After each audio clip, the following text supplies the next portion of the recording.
Il était une fois un agriculteur dans un pays bien éloigné du nôtre. Et, pourtant, l'histoire aurait très bien pu se dérouler près de chez toi. D'ailleurs, peut-être que tu as croisé un fermier un jour qui a eu la même expérience que Norbert. Norbert, le vieux fermier de notre histoire, sans même le savoir. Norbert avait un grand terrain et aimait beaucoup travailler la terre. Il semait, plantait, bêchait et s'occupait de ses 10 vaches, 8 moutons et 6 poules. Il y avait beaucoup à faire à la ferme et Norbert était toujours seul. Donc très occupé, d'autant plus qu'il voulait travailler à l'ancienne sans machine moderne. Les autres fermiers de sa région riaient bien en racontant la vie de Norbert.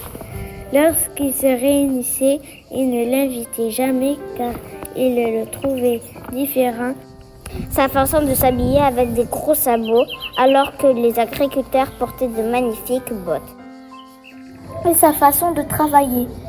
Ils avaient tous des engins rutilants qu'ils aimaient comparer. Ils avaient juste à s'asseoir dans leurs engins et la machine s'occupait de tout. Selon eux, c'était vraiment formidable et ne comprenaient vraiment pas pourquoi Norbert refusait la modernité.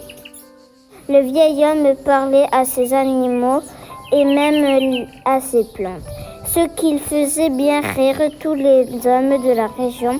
D'ailleurs, régulièrement, des fermiers qui passaient près de son champ lui lançaient « Alors, tu as demandé à ton mouton s'il avait bien brouté aujourd'hui ?»« Ouh, dis donc, ces tomates ont du mal à grandir.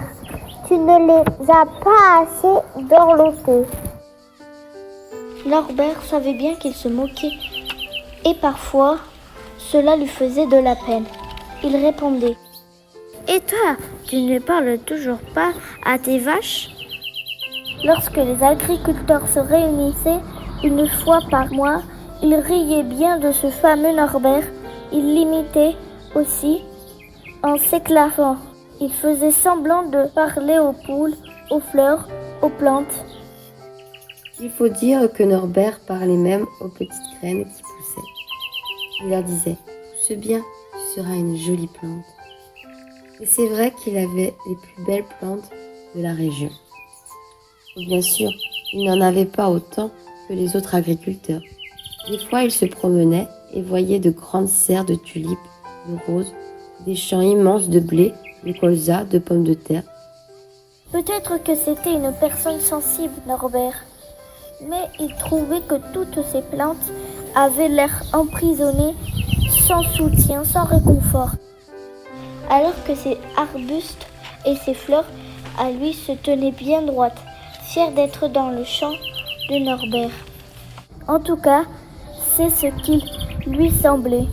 Mais Norbert passait tant de temps à bichonner ses terres de culture qu'il avait bien peu d'argent.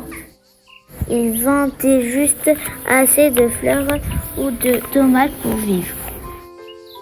Le commerçant voulait de grandes quantités et se tournait plutôt vers ses confrères modernes, à qui il pouvait acheter beaucoup à la fois. Les saisons passèrent ainsi, et Norbert supportait de plus en plus difficilement les railleries des autres fermiers. Il n'allait même plus au village, de peur de les croiser. Il n'allait même plus se promener autour de leur champ. Car il savait bien qu'il aurait un pincement au cœur. Bref, Norbert s'isolait de plus en plus. Heureusement, il y avait la famille Mouton, les chaleureuses vaches, ces graines qui devenaient de magnifiques fleurs. Ça le consolait. Toutefois, Norbert rêvait en secret d'être accepté par les agriculteurs, qui reconnaissaient enfin sa valeur et de pouvoir aller lui aussi à leurs réunions et s'amuser de temps en temps. Comme la vie est bien faite et donne toujours raison à ceux qui savent suivre leur cœur, Un commerçant débarqua en plein été près de chez lui. Norbert était en train de féliciter ses artichauts, qui s'étaient développés à merveille. Il s'attendait à ce que le curieux se moque de lui, comme tous les autres, mais l'homme semblait plutôt intéressé et souhaitait lui acheter à prix d'or les fruits de ses récoltes. Le fermier était fier de voir que l'attention qu'il avait portée à ses végétaux était enfin reconnue et récompensée. La nouvelle se répandit rapidement dans tout le pays et, au café du village, c'était désormais Norbert la vedette. Tout le monde écoutait ses conseils. Tous lui enviaient sa notoriété, mais plus encore sa joie de vivre.